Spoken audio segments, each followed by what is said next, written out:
The Ghost of TeePee Creek, written by Bob V. Myers, narrated by Thomas J. Deshler. I came to know the ghost of TeePee Creek one hot, sunny August day while fishing. The birds and insects were enjoying life to the fullest, and the mosquitoes were enjoying me to their fullest, as I was getting many more bites from them than from the fish. But even so, it was a lazy day, and many grassy spots beckoned me to lie down, put my hat over my eyes, and doze. TeePee Creek is a small, cold mountain brook that tumbles out of endless mountains that are purple, with pine trees in the distance. Then further away and higher up are the tall peaks that harbor the glaciers of ice and snow which melt and trickle down, thus forming the creek. A red-tailed hawk screamed his lonely cry from high above. I looked up, pondering the freedom he seemed to be enjoying. Letting my eyes drift to a nearby ridge, no more than 300 yards away, I spied a man, silently watching me. My first reaction was somewhat of mixed emotions, as he was dressed the way I had seen my father dress many years ago on our dry farm where I was raised.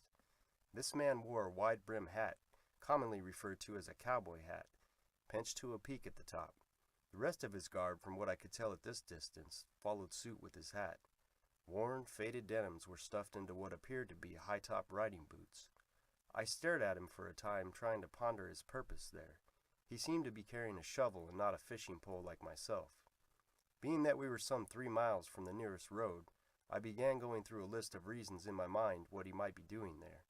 He interrupted my thoughts when he motioned with a slow arc of his right arm, indicating that I should come to where he was. At the end of each "come here" motion, he would point off in the distance toward a small draw that seemed to lose itself in the mountains to the east. I waved back and hollered, "Are you in trouble?" But he seemed not to hear me and only motioned again. I hollered louder and still got the same response. His actions were not hurried and excited as someone in bad trouble, and I thought he wanted to show me something. I hung my fishing pole on a big, well-identified willow bush and hopped across the creek, headed for the ridge where he was waving from. I lost sight of my waving friend as I neared the ridge, but I was soon on top where he had been standing. I say had been, as he was nowhere in sight. Now I could see more than 1/4 mile up the draw where he'd been pointing, and there was no one there. I could see quite well all around, but no one was to be seen. The first thought that struck me was that there was a hole nearby that he dug with his shovel. I searched about, but there was no hole. I hollered twice, "Hey you!" but got no reply. Somewhat bewildered, I went back to my fishing pole, glancing up the ridge quite often, somehow feeling I would see my friend again, but I didn't. I proceeded to fish with one eye on the surrounding ridges, paying little attention to my fishing. Some surprisingly good fishing holes soon took some of my interest. Even with mixed thoughts, I soon had all the fish I wanted. I headed back for the road where my pickup waited. My eyes searched the countryside expecting to see this fellow again, but I saw no one. In the days that followed, I wrestled with my thoughts. Why was he dressed so old? Why was he carrying a shovel? Why had he ducked me, and how? There was something funny about him, the way he moved, the way he appeared, the feeling I got. Even the doubt that I had seen anyone. I told no one of my encounter. I couldn't quite decide what it was I wanted to say. I couldn't say I saw an old guy standing on a hill with a shovel. He waved at me, but I couldn't find him. Somehow it just wasn't the kind of story I wanted to try to explain. It was always on my mind, and I became impatient to go back and have another look. I felt I had to go back and just look again. There must have been a reason. 4 days later, I grabbed a pair of binoculars and my fishing rod and headed back up to TeePee Creek, alone. I hurried all the way for reasons I couldn't quite understand, but it seemed I just had to get there. The sky was overcast when I reached the spot of our last encounter. I felt drops of moisture on the back of my neck. I hadn't brought a coat, and I was beginning to feel a bit foolish that I might get caught in a rainstorm this far away from my pickup. I just about decided to head out without even wetting my fishing line when I spotted my evasive friend standing on the ridge, shovel in hand. He seemed to be ignoring the rain, as he wore no coat, though his wide-brimmed hat would shed some of the rain. Now, as I said, I logically didn't expect to see him, and the sight of him standing there sent chills down my back. He appeared to be watching me, and I waved to acknowledge him, but this drew no immediate response. Then slowly he motioned for me to come and pointed up the same draw. I put my binoculars to my eyes, but raindrops blotched the lens. I could not get a clear look at him as he continued motioning me to come. I started off in his direction, trying to keep him in sight at all times. There was a time, however, as I reached the bottom of the ridge, that he was out of sight. At this point I hurried, expecting him to try to evade me again. When I reached the top of the ridge, he was gone, but I quickly spotted him going up the draw, still motioning me to follow. "Hey, wait!" I hollered, but he kept on going. I half ran trying to catch him, but the rain was coming down too hard and the trail we were following was muddy, making it hard to go any faster. I followed, slipping and sliding, but never gaining, for about a half a mile past where the trail entered the timbered draw. Then, very abruptly, the lodgepole pine gave way to a grassy meadow of some 20 acres. On the right side of this wild, flower-studded meadow stood my friend, as always, shovel in hand, motioning me to follow. The mountains were quite steep behind him, so steep that it would be hard to climb, and I thought that that's what he was going to do. Where he stood, there were several large, limby-jack pine trees. I still hadn't gotten to look at him any closer than 300 yards, and it was starting to dawn on me that I was being kept at this distance purposefully. I didn't like it, and I started to slow down, feeling a slight anger creeping into me. Finally, I stopped and hollered, "Hey, Mac, if you want me to come any farther, maybe you better speak up." The fellow stooped down and started shoveling frantically at the base of the hill where he was partially hidden by one of the larger trees. I forgot my anger and started toward him, thinking there must be an emergency. As I approached, he kept his back to me, but I could tell he was dressed in the custom of the early 1900s or thereabouts. I could also see that he wore spurs on his boots. "Hey, what's the trouble?" I said, as I hurried to within 50 feet of him. He raised up and disappeared behind a tree. "Hey," I hollered, "what goes?" I looked at where he'd been shoveling, and it seemed it could be a cave entrance that had fallen in quite some time ago. It looked very, very old to me. It was grassed over, and only his digging and my imagination gave birth to the thought of a cave entrance. Then a weird feeling came over me, as I realized that though he had been shoveling, there was no fresh turned earth. Upon closer observation, I saw there was an old rusty shovel lying in the pine grass by the entrance, the handle rotted out.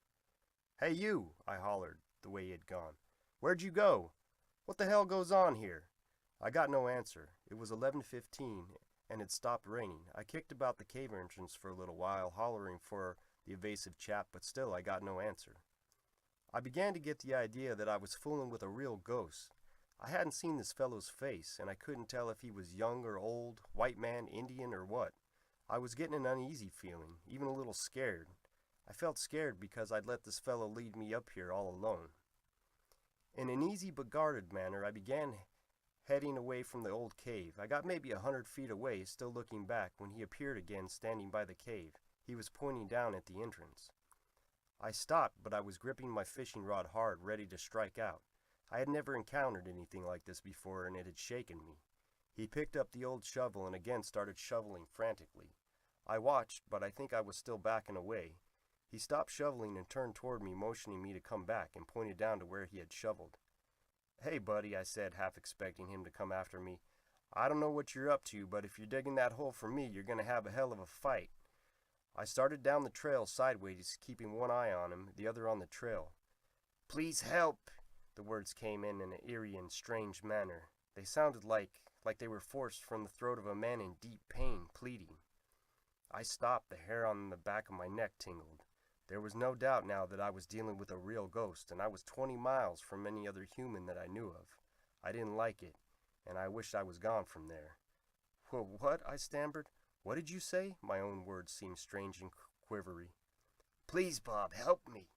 The words pleaded with me, and the fact that he used my name eased the tension some. The words were still just a moan that made me tingle. I wanted to run, but I was afraid to. He just stood there, pleading, with his arms outstretched. Palms up, the shovel stood where he had been digging. "Please," the last word had all the pleading of a dying man. "What? Okay, look, what do you need?" I spoke hesitantly, stepping closer, one slow step at a time. He stooped again, frantically digging at the cave entrance. Then as I slowly approached, he indicated he would back away if I would approach. Slowly and very cautiously, I closed the distance to within 10 feet, and I saw his face. It was the face of a young man, not more than 20, a very sad face. Try as I might to study this fellow's face, there was indeed a ghostly quality about it that made it hard to define, like looking through fog. The youthful look of his face eased most of my fears. I wanted to help him. I reached the spot where he had dug, but again there was no fresh turned earth. "Hey, you haven't dug anything. How come?" I said in amazement.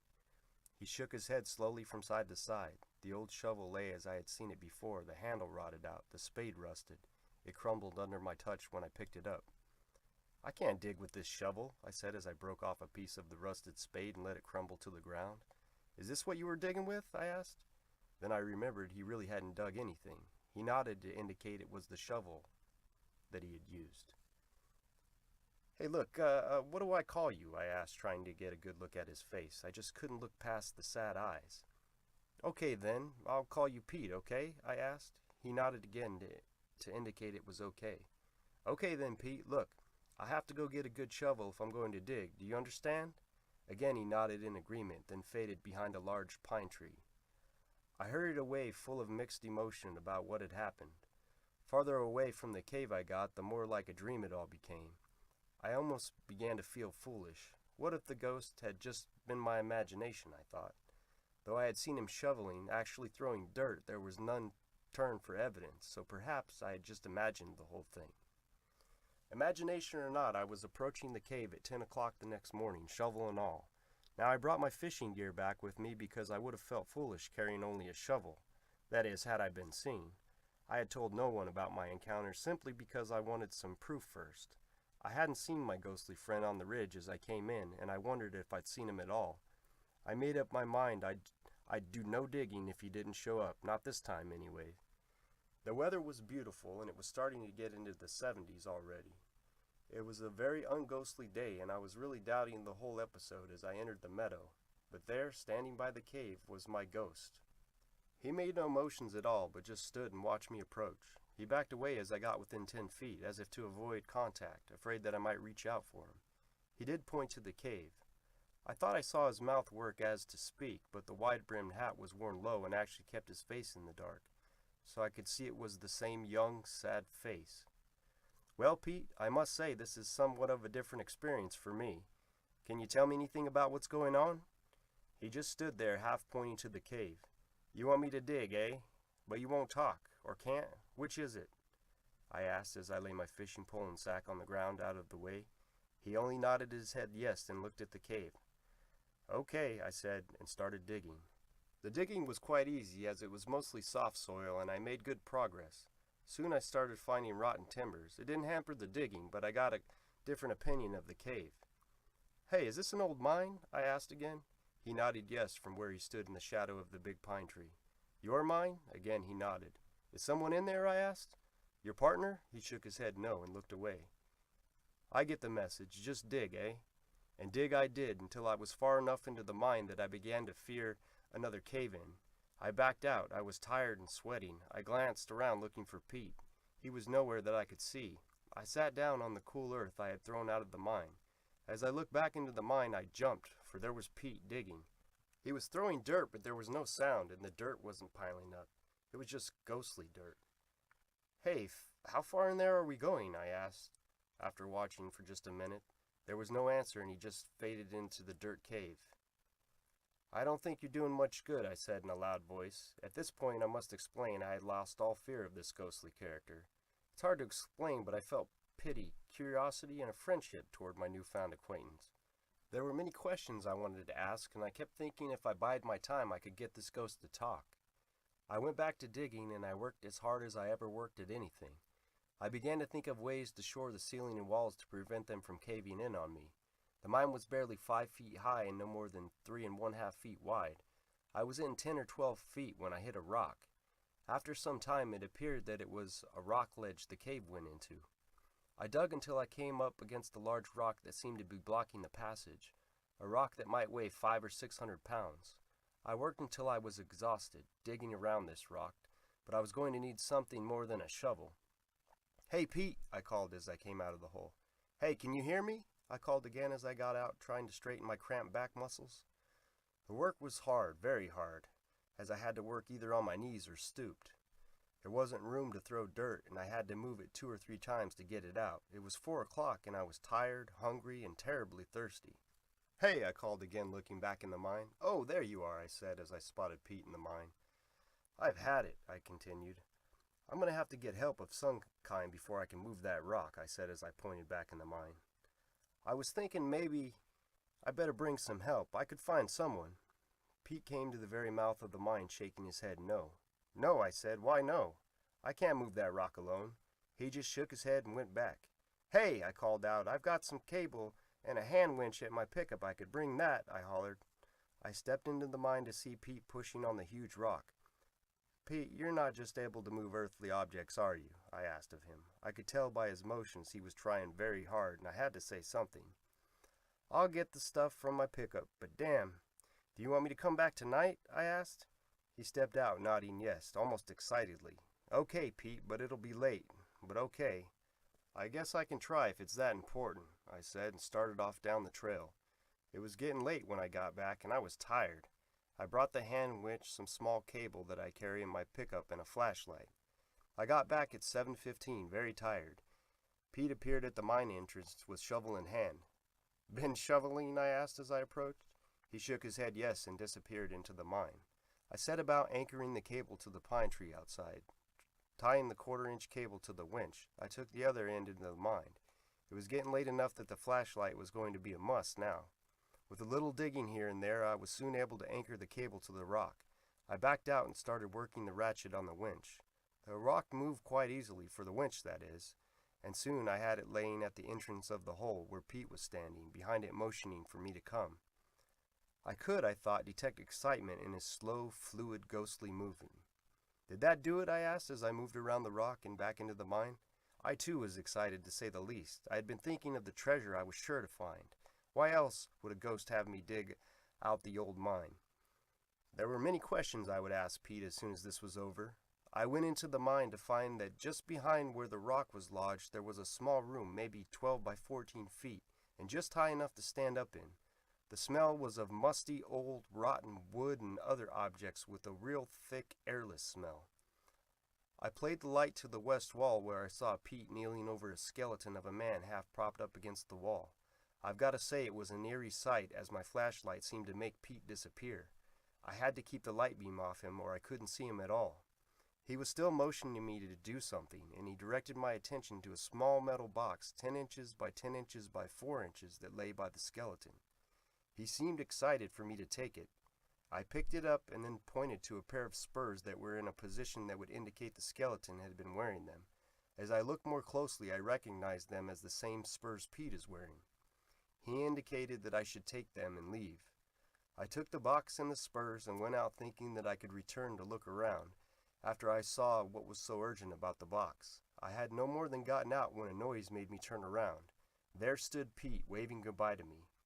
I somehow didn't see the sadness on his face. It was more of an impression I got, rather than actually seeing his face in the late evening shadows. Hey, wait, Pete. What am I supposed to do? Wait, who is that guy in there? Where? Pete faded away, and there was a rumble in the mine. Dust and air whooshed about the entrance. I set the box and spurs on the ground and rushed back to the middle, but it had caved in. It looked like I just dug a hole in the hillside, then quit when I reached the rock formation. I came out in a hurry, thinking perhaps the box might be gone too, but it was where I left it, with the spurs laying on the ground. They were very handsome silver-engraved spurs. I picked them up and on closer observation could read the words, Brad Wilker, 1903. I turned my attention to the metal box. It was rusty almost to the point of decomposing. The top broke off easily.